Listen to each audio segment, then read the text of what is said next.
भारत छोड़ो आंदोलन की घोषणा के तुरंत बाद जब कांग्रेस के लगभग सभी बड़े नेता गिरफ्तार हो गए थे, तब एक महिला ने मुंबई के गोवालिया टैंक मैदान में तिरंगा फहराकर अद्भुत वीरता का परिचय दिया था।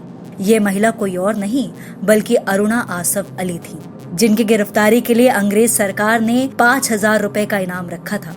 अरुणा आसफ अली का जन्म 16 जुलाई 1909 को वर्तमान हरियाणा के कालका में हुआ था। उस वक्त ये पंजाब का हिस्सा था। उनके पिता उपेंद्र नाथ गांगुली होटल का व्यवसाय करते थे।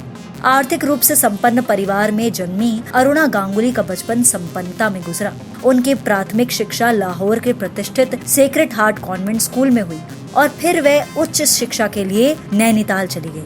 आगे चलकर उन्होंने शिक्षक बनने का निर्णय लिया और कलकत्ता के गोखले मेमोरियल स्कूल में पढ़ाने लगी। इसी बीच उनकी मुलाकात उस समय के प्रसिद्ध वकील और कांग्रेस के जाने माने नेता आसफ अली से हुई। उम्र और धर्म के फासले को दरकिनार करते हुए दोनों ने शादी करने का फैसला लिया। आसफ अली से शादी करने के बाद अरुणा आसफ अली ने सक्रिय राजनीति में आने का निर्णय लिया। देशभक्ति की भावना तो उनके अंदर पहले से ही उमड़ी हुई थी, लेकिन अब उन्हें एक रास्ता मिल गया। इसी समय गांधी जी ने सविनय अवज्ञा आंदोलन का आह्वान किया और अरुणा ने इसमें बढ़ चढ़कर हिस्सा लिया। उन्होंने तत्कालीन ब्रिटिश कानून की अवहेलना कर नमक बनाने के आंदोलन में भाग लिया और कई जनसभाओं को संबोधित भी किया।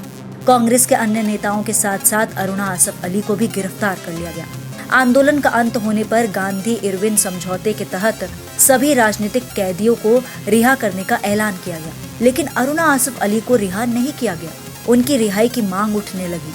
उनके साथ जेल में बंद अन्य महिला कैदियों को छोड़ दिया गया था, लेकिन उन महिलाओं ने तब तक जेल से बाहर जाने से मना कर दिया जब तक कि अरुणा आसफ अली को रिहा नहीं किया जाता। उनकी रिहाई को लेकर जेल के अंदर और बाहर आंदोलन का माहौल पैदा हो गया। लोगों ने धरना देना शुरू कर दिया। फिर आखिरकार ब्रिटिश सरकार को झुकना पड़ा और अरुणा आसफ अली को जेल से रिहा कर दिया गया। अरुणा आसफ अली ने हर जगह पर अन्याय के खिलाफ संघर्ष किया। 1932 में जब वह दिल्ली की तिहाड़ जेल में बंद थी, तो उन्होंने जेल में राजनीतिक कैदियों के साथ किए जाने वाले असमान व्यवहार का विरोध किया और भूख हड़ताल कर दी। उनके प्रतिरोध को देखते हुए जेल प्रशासन ने कैदियों को मिलने वाली सुविधाओं में सुधार किया। अरुणा आसफ अली ने भारत छोड़ो आंदोलन के समय महत्वपूर्ण भूमिका निभाई। जब कांग्रेस के लगभग सारे बड़े नेता गिरफ्तार कर लिए गए थे, तो उन्होंने ब्रिटिश हुकूमत को चुनौती देते हुए बम्बई के गोवालिया टैंक मैदान में तिरंगा झंडा फहराया। अरुणा आसफ अली ने कभी अपने विचारों के साथ समझौता नहीं किया।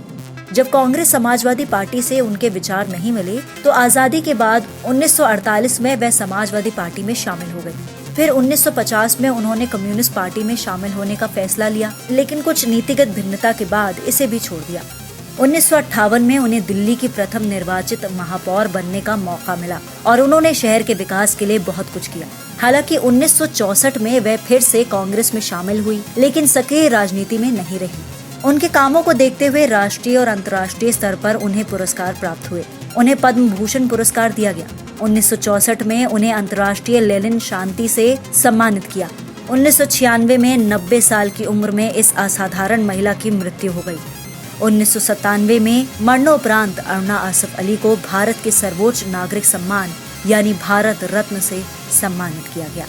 अगर आपको हमारा वीडियो पसंद आया हो तो इसे लाइक करें, इस चैनल को सब्सक्राइब करें और हाँ, बेल आइकन भी दबाएं ताकि आप तक हमारे वीडियो की नोटिफिकेशन पहुंचते रहें।